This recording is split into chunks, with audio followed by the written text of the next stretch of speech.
Yeah, let's change tack a little and talk about property. It's looking like things could actually get a lot worse for renters, as forecasts by firms like JP Morgan suggest rental inflation could rise to 8% by early next year. Keith, this comes as 3/4 of renters have already experienced rent hikes over the last 12 months. Can they handle another 8%? No, and that's on top of other bills.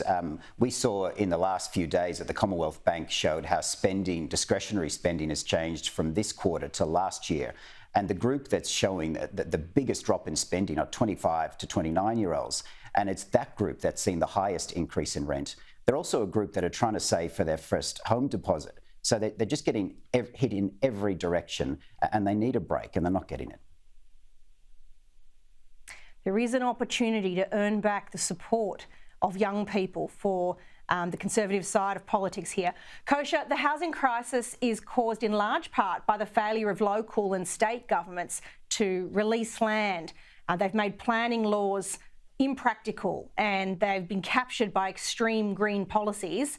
It means Australia's got 1.3 million too few properties on its market as a result. What's it going to take to bang together the heads of government and councils so that we can get some reform on this front?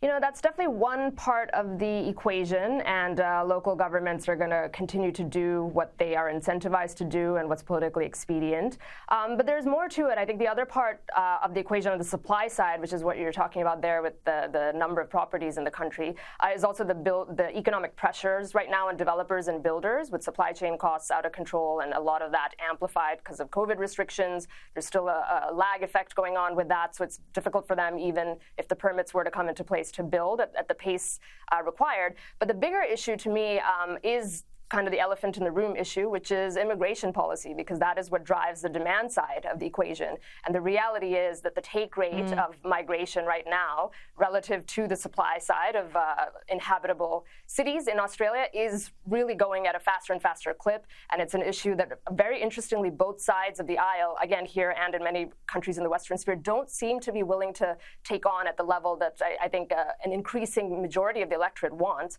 Until we resolve that, which I think is one of the rational pieces of the equation, I think the supply side, unfortunately, even if we resolve it, will not solve the core of the issue.